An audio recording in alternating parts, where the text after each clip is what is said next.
Welcome to this complimentary training on how to master your productivity. After all, who doesn't want to be more productive? But productivity doesn't happen by itself. It requires organization. Now, nobody likes organization, but everybody enjoys the benefits of being organized. Think about it. We're more efficient, more effective, more productive, more profitable. We seem to get more things done in less time when we've got it all together. Now, first off, I want to say thank you to our sponsors, Vision Advisors, Hall of Fame Financial, the United States Martial Arts Hall of Fame, the International Martial Arts Council of America, Rocket Fuel Design, and Real Life Management for sponsoring today's training. And I want to say thank you to you who are joining me for this live presentation, and those of you that will be listening to this presentation in its replay. Thank you for taking the time to invest in yourself. So what are we going to learn today? Well, a couple of things.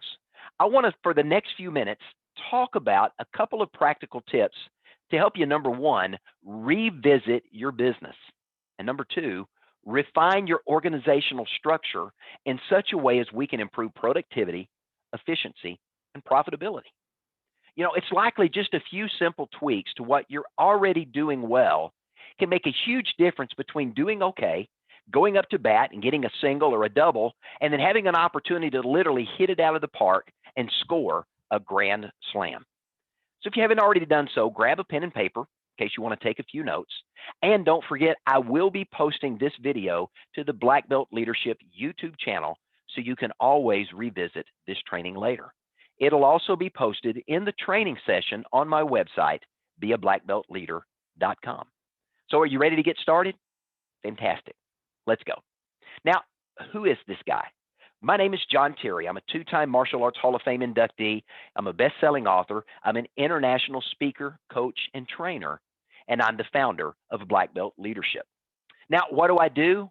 Whether it's teaching people how to master their lives, their leadership, communication, their mindset or career, or helping your organization master its productivity, its sales and marketing, or its team building, I help people become black belt masters at whatever it is that they do. So if you want to become a black belt leader in life, you're in the right place. If you want to learn how to master your productivity and really get organized so that you can see a greater level of success, buckle your seatbelts, we're ready to go. So now let's turn our attention to how you scale your results as we organize your organization. Let's start with your mission statement. Now, what is a mission statement? It's really telling people who you are and what you're for. Now, interestingly enough, a number of businesses that I've had interaction with over the years don't even have a mission statement. Do you? Now, if you've taken the time to create a mission statement, if I were to ask you to tell it to me, can you recite it? If you don't know what you're in business for, and that's not being shared with your employees and your customers, how do they know what you're for and whether or not you're delivering on what you say you're for? You know, a lot of people that I work with have no idea what their company mission statement is. I'll ask employees that I'm working with in a business location to tell me about the mission statement of their organization, and I get this blank stare. Now, this is an important part of building company culture because your mission statement should permeate through everything the company does with its customers, with its employees, and anyone that they serve in any capacity. Now, think about this. If you don't have a mission statement, how do you even know if you're achieving what you set out to do in your business? So don't be that company. I want to encourage you to think about refreshing your company culture. Now, your company culture should reflect your mission statement, but it's also a reflection of your employees, your company values, and any initiatives that you're going to take seriously within the workplace. Now, if you're not defining your company culture, chances are your employees or someone else is already defining what culture looks like, and likely in their own terms. So whose values do you want lived out and modeled within the lives of those in your workplace, yours or someone else's? Your company's culture is who you are and how you're going to be perceived in the public. It's what you're known for in the community. So who's defining that culture within your organization? And what message does your current culture send to the customers that you're serving? Maybe you need to take the time to poll your employees and ask them to define your company's culture in their own words to see if they can even do that. Even better, maybe it's time to ask your employees how they would define your company culture. You may be very surprised at the answers you get from your staff and from those that you serve as customers of your business. It may be time for you to refresh the button on defining your company culture. Now, motivation is also important if you want to organize your business to create a more highly productive workplace. Remember that everyone is leading someone somewhere right now. The question we all have to answer is, how well are you leading? And whether you're the CEO of a company or an entry-level employee, your job as a part of the team is to keep yourself and the people around you motivated to do their best, to work daily on becoming a black belt leader in life, essentially becoming a better version of yourself. It's important to remember that people do what people see. Let me say that again. People do what people see. And if you're not motivated and exciting, guess what? Other people around you that are following you are not going to be motivated and excited if they don't see that lived out in your life. Now, team building should be a continual process of keeping everyone on the team engaged, motivated, and energized. Lunch and learns, company outings, contests, and fun activities not only build camaraderie, it helps reinforce your company culture, your why, what you are known for as an organization. It's one of the reasons I travel to many business organizations and we engage in some fun activities to do a leadership game, to do a sales game, to do a communication game, to have fun and engage those on the team, but get them thinking about those very important things that motivate them and get them excited and seeing the opportunity to scale the results of the business. You have to remember that high performance results come from highly engaged and motivated people. Now, it's also important if you want to organize your organization to check the pulse of your customers and make sure they're really alive. So when was the last time you asked your customers how you're really doing, how you're perceived in the marketplace, how you stack up in the minds and the eyes of your customers to your peers? Are you serving your customers in such a way that they not only keep coming back because of the amazing experience that they have when they walk in the door, but they become such raving fans of who you are and what you do, they begin to bring their friends, family, neighbors, and coworkers into your establishment to experience that same experience for themselves. You know, think about this. If you could turn your customers into an unpaid sales force, what would that do to your bottom line? Again, it's all about the experience. You're serving your customer, adding value to them in such a way that they become endeared to you and they become your cheerleader. Now, have you Googled yourself? Have you checked your Yelp ratings? Have you visited your own social media pages to see what other people are saying about you? Now, if you don't know what your customers are saying or what they're thinking about you and your business, how do you know how well you're really doing or not doing? When's the last time you went through a SWOT analysis in your business? One of the activities I routinely do with clients is a walkthrough that we call a SWOT analysis. Now, what's a SWOT analysis? It's an exercise to help you evaluate 4 things in your business: your strengths, your weaknesses, your opportunities, and your threats as an organization. Let me cover that again. Your strengths, your weaknesses, your opportunities, and your threats as an organization. It's essentially what's working and what's not, what's missing and where you're vulnerable. It's a very simple exercise to evaluate where you are as a company so you don't get complacent. Remember, you can't outperform the quality of thinking that you bring to your business, but very few business owners think into their business.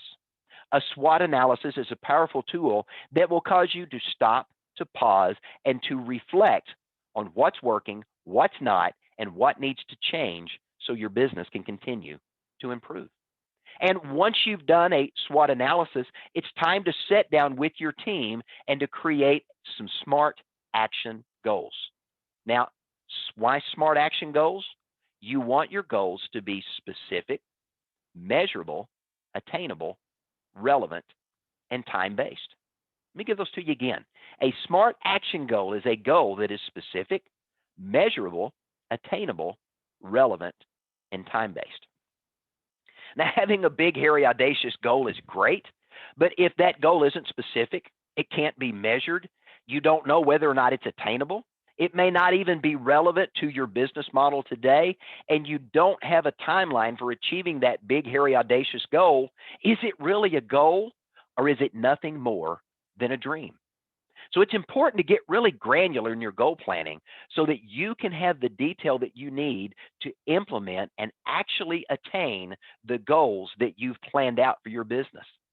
For example, a broad goal that I often hear when I ask people to tell me what their goals for the next month or quarter or a year, it's something very generic like, I want to grow my business. So let's get smart about it. Specific. I want to acquire 3 new customers for my business. Measurable. I will measure my progress by how many new clients I bring into my business while still maintaining my current client base. Attainable. I will ask current clients for referrals. I'll launch a social media marketing campaign, and I'm going to network with local business owners. Relevant. Adding additional clients to my business will allow me to grow my business and increase my revenue. Time-based. I will have 3 new clients in 2 months. So as we break that down and we put our goal together of I want to grow my business into a SMART goal, it might sound something like this. I will acquire 3 new customers for my business within the next 2 months by asking for referrals, launching a social media marketing campaign, and networking with local business owners. This will allow me to grow my business and increase my revenue. Much more specific and attainable than simply making a broad statement that has no action steps to it. Now, marketing is the lifeblood of any business. And as you're thinking into planning your marketing campaigns to get in front of a qualified prospect, it's important to think into what that looks like if you want to organize your organization for a greater level of success. After all, if people don't know who you are, what you do, and how you uniquely do it, you're essentially invisible to those customers. They're never going to seek you out, and you're never going to have an opportunity to earn their business. But remember that bad marketing is almost as bad as no marketing. Did you know that 95% of all marketing fails? Now, why is that? Well, there's a number of reasons. Your message might be too vague. It might be going to too broad an audience, or it might be being directed to the wrong audience. You might be sending the right message, but at the wrong time. Or you might be sending that message on the wrong marketing medium. If none of your clients read the paper and you're only advertising there, you've wasted your dollars. If you're only advertising on Facebook and none of your customers are there, you're wasting your dollars. Another reason marketing fails is you have no call to action. With every piece of marketing that you do, the goal of marketing is to create engagement. That means you need to give an instruction to those reading your message to take some action to engage with you. Remember, if you're in the business of working directly with consumers, you've got to be looking for new and innovative ways to market yourself. Now, to uplevel your results, one of the things that we teach in Master Your Sales and Marketing is there's a science to marketing and getting in front of the right customer with the right message at the right time using the right marketing medium. There's 4 steps in that process, and let me quickly give those to you. If you want more on that, you can reach out to us and ask us about training on mastering your sales and marketing. But these 4 strategies are, number 1, you have to have a plan to attract new customers. Secondly, you've got to be able to convert those new customers into paying customers. And then thirdly, you've got to turn those paying customers into a repeat customers that keep coming back and buying from you when they have another need that you can solve for them. And then the last part of the process is you have to teach those repeat customers how to refer people into your business. It is a trained skill that you can teach your customers to do, but there's a science behind that as well. Now, most businesses that I interact with do okay at one and two. They do a decent job at attracting customers and converting them into one time customers. And some of them, well, most of them are usually okay at number three, getting them to buy more than once. But the vast majority are missing a significant number of sales opportunities by ignoring step four and teaching their clients how to refer other clients just like them into your business. Now, you've heard it said, but I'm going to say it anyway. If you do what you've always done, you're going to get what you've always got. That's true in sales and marketing. If you do what you've always done, nothing's going to change. But when you get them in the door, then what happens? If you get the marketing campaign right and they walk in the door, can you actually close the business? Statistically, most salespeople working today in the capacity of a sales profession have had little or no formal training in sales and marketing. Even fewer have had training in communication that moves a sales conversation forward, and an even smaller number have been trained to understand consumer buying behavior and the thought process that consumers go through to make a buying decision in your favor. Without that knowledge, your ability for your sales team to effectively close has been diminished. So if you want to uplevel your results in your sales and marketing by 30% or more, you need to learn to master sales and marketing. Now, this area here is one that's often ignored, and that's making sure that you've tied up any loose legal ends in your business. Things like permits, taxes, forms, IDs, and licenses, those can be very boring, very dull, and very overwhelming to deal with because nobody wants to just spend hours and hours working with taxes and forms and all of those other things that really don't make you any money. But it's the framework that creates the business that allows you to make money. And because it's overwhelming, many people often put this off. But if you're serious about getting your organization organized, you've got to take time to update your files and your paperwork so that you don't have all of that pressure and stress looming over you. The last thing you want to discover is that you haven't filed the right forms to actually operate your business, and someone from the city or the state comes in and shuts you down until those things are done. For example, maybe you changed the name of your business from what it's registered with the state. Did you go back and file a DBA so that the state is aware that you've changed your name? Many states and many municipalities require this as an essential part of doing business. Did you get a tax ID number or do you need one? Are your licenses and permits updated and in order? Did you make any changes to your corporation or your LLC, but didn't go back and file an article of amendment to record those changes so they're properly documented with the state? Do you have the proper insurance coverages in place for your business? Business liability insurance, workers' compensation, errors and omissions insurance. These things are very easy to overlook, but they can be very problematic and very costly if ignored. Now, you also need to explore new technology if you want to really get organized for high productivity results. Why is that? Technology is changing at an amazing pace.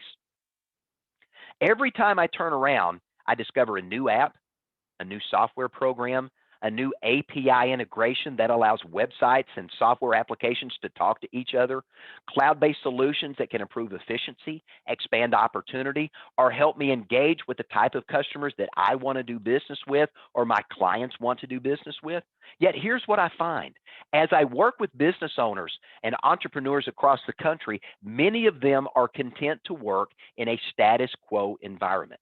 Now, what do I mean by that? They're content with the status quo, using the same outdated, antiquated systems and processes they've always used simply because they're doing okay and they're unwilling to change. Now, it's important to remember that technology is here to help make your workday less stressful and to help you become more productive. But if you don't avail yourself to the technology, you miss out on the benefits of what this technology can do for you. whether it's an email marketing campaign that after you build out the messages you want to send to your customers, it automates the process so manually you're not having to send emails every day. Or it's a chat service that you put on your website so that you can have more direct interaction with customers rather than relying on email, or simply updating some of the programs and solutions that you're using. Take advantage of new technology. It's there to help you. Just because you've always done it this way doesn't mean there's not a better, more efficient way to get things done and scale your results and make more money as a result. Carly Fiorina, who's the former CEO of Hewlett Packard, said in her book, Find Your Way, the status quo has great power. And I just shared how we see that really lived out in many businesses working with antiquated, outdated systems and processes. But in that same book, she goes on to say leaders challenge the status quo to change things for the better. And while you're thinking about new technology, maybe you need to think about going paperless in your office. A number of studies have found that the average employee wastes over 4 hours a week simply looking for misplaced papers. Now, multiply that 4 hours per week times the number of employees in your office that are handling paper. That's a significant drag on resources, and it's money that's being wasted on invaluable time that's not being used properly by your employees. So if your office is still using old school, antiquated filing cabinets, maybe it's time to upgrade. Here's a decluttering tip. Go to your drawers and your cabinets in your office and shred anything that's out of date or no longer relevant to your business. If you find something you want to keep, scan it into the cloud, or at least scan it into a hard drive on your computer and then throw out the hard copy. This is not only going to save you physical office space, but you're going to be able to find out what you need quickly from anywhere in the world when it's organized properly in a searchable database.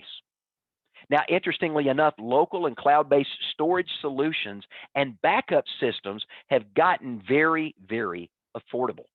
This is a great way to organize your organization's filing solution to become more efficient and more effective and more productive. And while we're talking about getting organized, how about organizing your passwords? Where do you keep your passwords? Interestingly enough, many of the businesses that I have an opportunity to interact with are still keeping them either on an Excel spreadsheet or on a notepad that they have stuffed in their desk. Even worse, some of them are using a sticky note.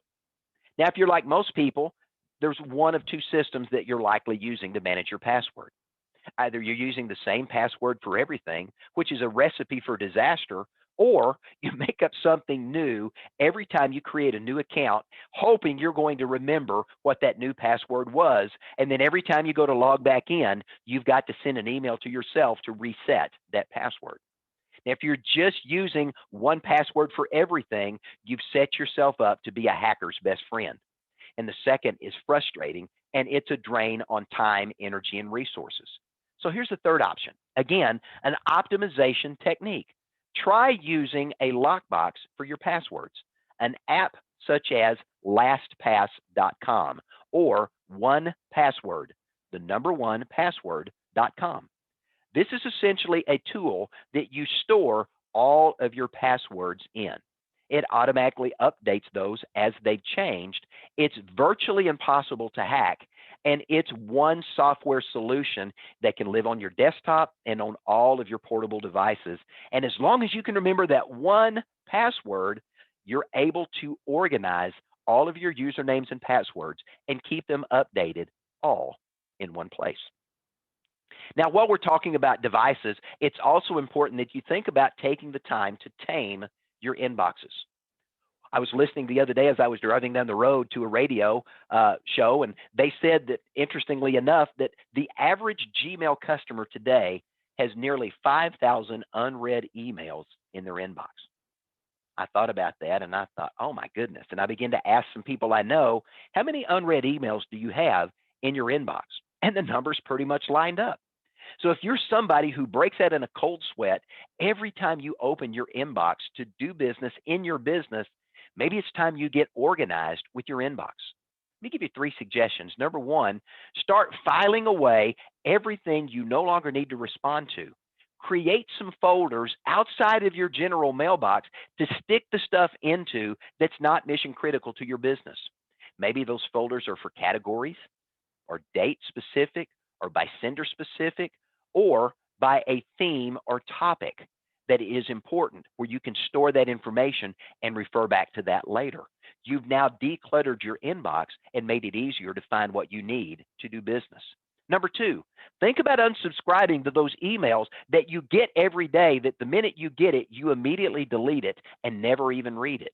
Or at least let those emails go to your spam folder. Number three, if you want to be a little more adventurous, you can actually go into your inbox and you can set up rules and instructions so that as emails come in, those emails are properly routed to the appropriate folder so only essential emails get to your general inbox so you can focus on what is most important that day. Those non-essential emails don't disrupt your workflow, and it gives you an opportunity to reduce stress in the workplace.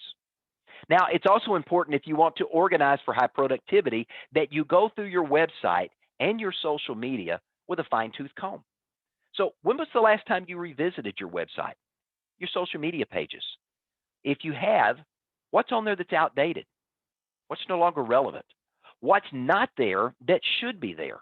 If someone goes to your website or your social media, can they easily find your contact information so they can reach you? Can they reach you directly from the website and from the social media? If you have a direct message function, are you actually checking that? Are there broken links that need to be fixed or removed? Is the contact information on your website and social media actually current? Do the hours of operation posted actually match the hours of your business? Are there products and services on the website that you're promoting that you no longer offer? Are there team members on the website who no longer work there? Remember, your website is a visual first impression of what your customers are going to see when they interact with you. So the question of the message of what your website and your social media actually sends to a prospective customer is very, very important. Is your website visually appealing? Does it mirror your company's mission statement and culture? Are you using your website and your social media as a tool to encourage engagement, or is it simply an information hub? Now, remember that almost 70% of all website views are now done on a smartphone or a tablet.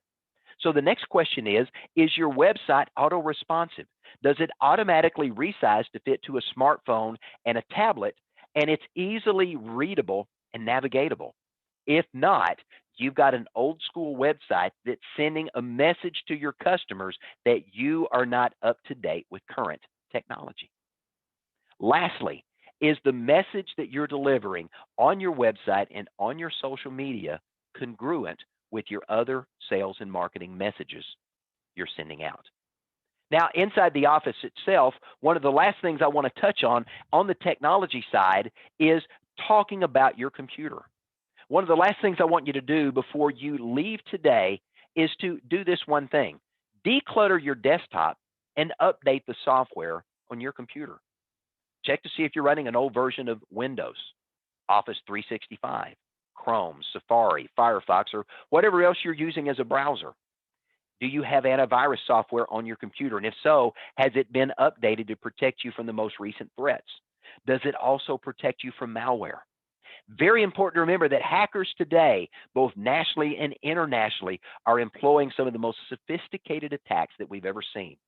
You don't want to become the unwilling victim of a cyber attack or a ransomware attack that you end up having to pay money to get access to your data simply because you've not updated the tools that you're using online. Also important that you periodically empty your cache, delete old files, or at least stick them in a cloud so you can go back and retrieve them if you need them. Not sure how to do that? Well, if you've got folks in your office that have teenage children, ask them to come in and help you with that. They oftentimes know much more about computers than we do. And of course, you can always bring in a tech that manages your tech in your office and show you and your team how to do these very essential but very simple tasks to keep your computers working at optimum capacity. Now, let's transition to another area of organization you need to think about, and that's your office space. If you're working from a communal office setting, you're not working from home, people are starting to get out. As this COVID virus, at the time we're recording this, is starting to subside in many parts of the nation, people are beginning to get out of their homes and re engage in business today. They're going back to relocations, they're going back to restaurants, they're going back into offices. So here's what you may need to consider. What is the visual image that people see when they walk into your place of business? Maybe you need to spruce things up a little bit, add a few plants, maybe some art, maybe change some things out to get a new and a refreshed look and feel. Talk to your teammates about rearranging the furniture, tossing out clutter that you haven't used in some time.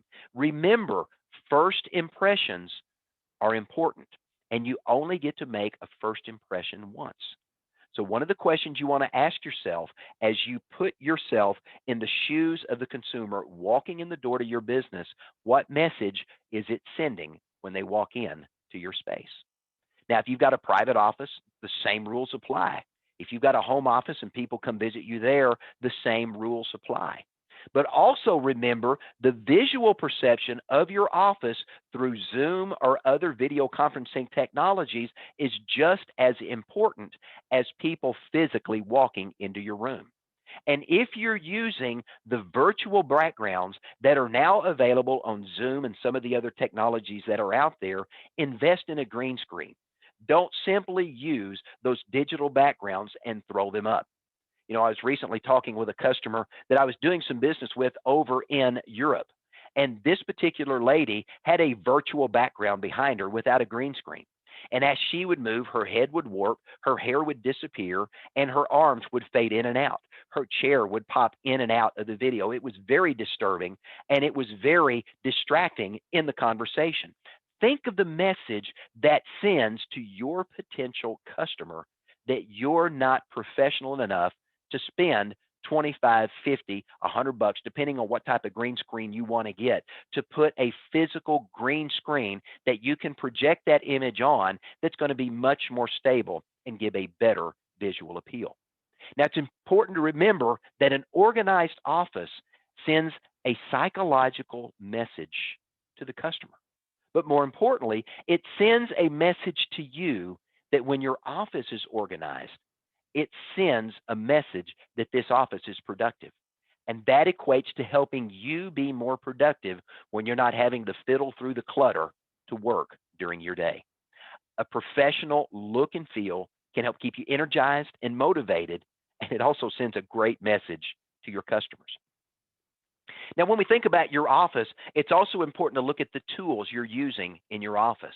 The gadgets and tools that we have at our disposal to be able to work more efficiently, more constructively, more ergonomically are always evolving. So it's important that as you think about organizing your organization, is look at the tools in your office. And I'm not talking about your computer. Do you come home every day with a strained neck or an ache in your lower back? Maybe you need a new office chair, or at least some sort of adjustment that you raise your computer screen up so that the top of the screen is right about the same level as your eyebrows. So you're looking directly into the screen and you're not hunched over, or you're not looking up all day long. Are you constantly sifting through a dozen windows on your desktop? Maybe it's time to add a second monitor so you can work on one screen while you have reference sources on a secondary monitor to your right or to your left. This can help you stay on task and be much more productive. At the end of the day, do your eyes feel dry and itchy after staring at a computer screen all day? Maybe it's time to invest in a filter or purchase some blue light blocking glasses to, again, help you be more productive and stay more focused throughout the day. Now, here's something I found interesting. I was visiting an office the other day, and I was looking for something, and they sent me to their storage cabinet. And when I opened the storage cabinet, it looked like literally the junk folder from the 1970s. Stuff stored in there that hadn't been used in decades. So I asked them this question. I said, if a 20-year-old were to walk into your supply closet and turn around and says, "What's this?" it's probably time that you need to get rid of some of that junk that's in your office. Things like Rolodexes, floppy disks, old dial phones that you never use anymore because you're using a VoIP system, old giant monitors and massive towers that are broken and the parts aren't even usable anymore. Many of those sit in a corner rather than being properly disposed or donated to someone that might have some use for those. Again, to get organized, you've got to get the clutter out of your office. Now, for an organizational skill that comes to you personally, you need to get in the habit of making lists and prioritizing your day. To organize your organization means you also have to organize yourself. The most successful CEOs, business owners, entrepreneurs, and sales professionals use a list to prioritize their day. They identify only 2 to 3 most important things that they must get done that day, and they focus their energy and their effort solely on those tasks. Those secondary need to do tasks can follow the must do activities, but only after the must do's are done. Need to do's should never take priority over must do things that have to get done today. Now, whether you're using an old school paper list or you're using a CRM or you're using some tracking system on your phone, this is a very simple, high productivity tip that works. So as you go through your workday, add to your list. As things are done, mark them off your list. So you're continually prioritizing what must get done, what needs to get done, and what potentially could be gotten done if time permits. You want to make sure that at the end of the day, you review that so you can reward yourself for a job well done and begin thinking into rearranging and reprioritizing that list for tomorrow. Now, another organizational tip is also making sure that you manage your personal energy. As we start to wrap up our time together, I've shared some very important organizational tips about efficiency and performance. But if you're not managing yourself, that's an organizational challenge you've got to make sure that you don't just tackle, but that you master. Remember this, good leaders focus on the 20% of things that they're best at doing, and they delegate the remaining 80% to people who can do those activities just as good or better than they can. Whether that's another person in your office, or you're going to outsource those 80% to a virtual assistant, or you're going to look to use some type of technology to automate some of those 80% tasks and activities, you want to make sure that you're focused on the 20% of things that you're very best at doing and focus your energy and efforts there. Delegate or outsource the rest because there's only so many things that you can do well on any given day. Now, if you do that, you're going to find that you're going to be more productive, you're going to have more energy, and at the end of the day, you're going to feel less stressed because number one, you're doing what you're good at, you're doing what you enjoy, and you're doing what's driving success in your business. That's a win, win, win. Now, you also want to create some regular time in your schedule to stay organized. I call this buffer time or margin time. It's important to remember that we all get 24 hours a day, no more, no less. We can't manage time. I can't go find another hour. I can't go find another 30 minutes. I can't give someone 30 minutes of my day so they can have 24 hours and 30 minutes. We all get 24 hours in a day, no more, no less. Now, we can't manage time, but we can manage and should manage what we do with the time we've been allotted every single day. So getting organized around what you're doing is important. How do you do that? You block off times on your schedule. As you're making your list and you're thinking into the things you need to do and the 20% of the things that you do well, you block off times to get those things done. And then at the end of that scheduled time, maybe you set aside 2 hours for one task or activity that you're working on. Create a 15-minute buffer at the end of that. That way, if you need an extra 5 or 10 minutes beyond the 2 hours you're working, you've got some space to do that. And you're not immediately going back to back from meeting to meeting to meeting or activity to activity to activity and never giving your body and your mind and your emotions time to pause and to recharge. So think about that. Again, if you need an extra 10 minutes at the end of a scheduled time frame, you've got a 15-minute buffer. And if you get done 10 minutes early, you've now got 25 minutes before your next scheduled activity. You've got some time to breathe, you've got some time to refocus, and you've got time to get your mind, your will, and your emotions ready for what's next. It's much, much easier to stay organized during the day when you're organized in your daily activities. And believe it or not, you're going to get more done when you take this approach to structuring and organizing your day. And one of the last challenges I'll issue is don't forget to bookend your day. Now, what do I mean by that? The most successful people in the world take the first hour of their day to read something inspirational, educational, motivational, or to read a work of a very well known, successful person. Because in that time of reading, they've got an opportunity to add that collective knowledge and wisdom to their own, and it allows them to grow in their own personal development. Because you can't grow professionally if you're not growing personally. Remember, you're never going to outperform the thinking you bring to your business. So you need some time every day to stretch your thinking. And by bookending your day, reading something inspirational, motivational, reading something of a very successful person, and then pausing for a few moments to think into what you've learned. At the end of the day, taking some time to read, reflect on what happened during the day, getting your mindset ready for tomorrow. Those mindset techniques that we teach in our Master Your Mindset course can really help you scale your results and be even more productive than you are today. Now, let me give you a final thought. So as we wrap this time up, I've covered a number of organizational tips that can help you improve the outcomes of your business. You can actually scale your results to be more effective, more efficient, more productive, and make more money. But here's my challenge. What you're going to do with what you've learned is going to determine if whether this investment in your time was well spent or not. Studies show that if you don't implement what we've discussed in this time together within the next 48 hours, nothing is likely going to change for you. Why? Remember what Carly Fiorina said in her book, Find Your Way. The status quo has great power. And if you don't take action to begin to change things for the better in the next 48 hours, you're simply going to retreat back into that status quo habit of doing things the same way you've always done. Albert Einstein defines the very definition of insanity as doing the same thing over and over again, but expecting a different outcome.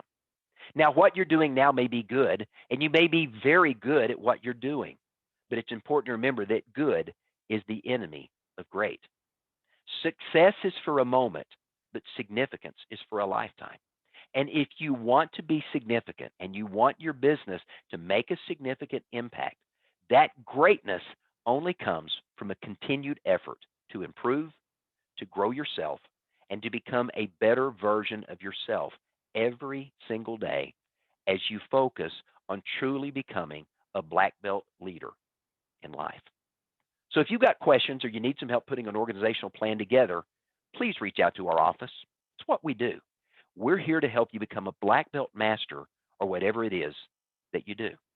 So I want to say thank you for being a part of this event today. And in closing, I want to give you a special gift for taking time to invest in yourself. No cost, no obligation. This is simply a thank you for taking time to invest in yourself and a productivity tool that you can use to begin to implement what you've learned today. It's a little ebook I put together called Taking Charge of Today. It's 9 productivity hacks, 9 little tips for improving your productivity. These 9 hacks can help you implement what we've talked about in our time today. And in this ebook, I also give you an action step guide, and I share with you the power of the principle of 3. Now, I'm not going to send you to a website and have you sign up and register and do all of that. I'm simply going to ask that you send an email to john.terry, john.terry at beablackbeltleader.com. That's john.terry@beablackbeltleader.com. In the subject line, put the word organize. And when you send that to me, I'll send that ebook right out to you so that you'll have that as a tool that you can begin to use to uplevel your productivity, to take charge of today and implement these 9 productivity hacks to create a better outcome, more effective, more efficient, more productive, and more money at the end of the day. Now, let me lastly say thank you to all of our sponsors, Vision Advisors, Hall of Fame Financial, Rocket Fuel Design, the United States Martial Arts Hall of Fame, International Martial Arts Council of America, and Real Life Management for sponsoring today's event. And if we haven't connected, let me encourage you to visit my website, beablackbeltleader.com.